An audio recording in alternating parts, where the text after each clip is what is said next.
Now, let me very quickly go through some of the fallacies. Most people will say a well-regulated militia means the National Guard. That is totally, completely untrue. The Bill of Rights was ratified in 1791. Second Amendment was among them. If well-regulated militia means the National Guard, and the National Guard didn't show up until the early 1900s, it means that A, the Founding Fathers were omniscient and able to predict the future, and B, the Second Amendment didn't mean anything for 100 years. But they talk about sporting uses. The Second Amendment is not about hunting, unless, of course, you're hunting members of Congress. The most important reason for the people to keep and bear arms is to protect themselves against tyranny in government. Your government. Is it possible for governments to get out of control? Think 1940s. Think Waco, Texas. Think Waco, Texas. When the government gets out of control, what are you going to do about it? Read about it in the paper? Oh, look, dear. They drove an army tank through a church in Waco, Texas. Would you like another cup of coffee? Where's the outrage? We're just going to let that happen?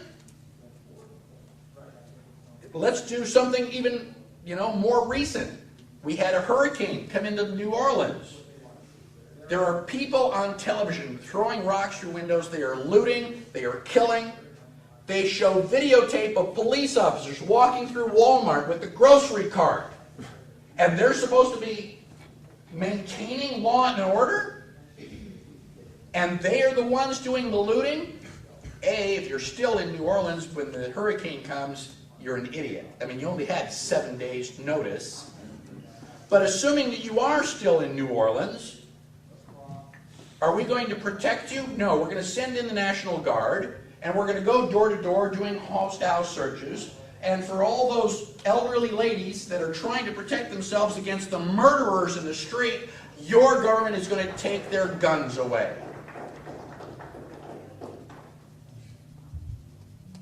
That's abominable. That's unconscionable. No one will ever take my guns away. Not while I'm able to breathe. I went to a college in Rhode Island. And it's very, very liberal there, more liberal than most. And I'm answering questions, and they're listening politely because, I was a presidential candidate. One lady raises her hand and goes, "Excuse me, don't you think guns are dangerous?" Well, no. If I thought guns are dangerous, I wouldn't have a closet full of them. Well, couldn't we vote to take your guns away? Yeah. Absolutely. Unanimous vote. Michael is crazy. Michael is dangerous. And you're going to vote to take my guns away. You can do that. But then you're going to have another vote to decide which of you is going to come and take my guns. And that is not a vote I recommend you win. If you think the only determination of the Second Amendment is the opinion of the Supreme Court, then I invite you to be the person standing out in front of my door the day the government comes to take my guns. Because you're going to discover that my interpretation of the Second Amendment is the only one that counts.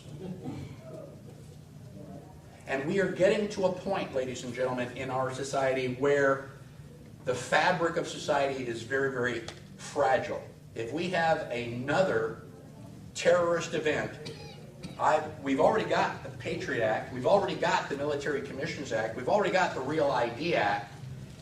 If you don't realize that another terrorist attack is very likely to establish martial law, which means we're not even pretending that we have a constitution.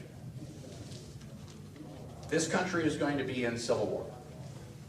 Like they did with the Reichstag in Germany. Just like, yes, they burned down the Reichstag, and we found out years later that Hitler's guys did that themselves. So, if you love your life, if you want to be able to protect that life, don't wait to call 911. You dial 911 and call for a pizza. The pizza will probably arrive first. Get better, sir.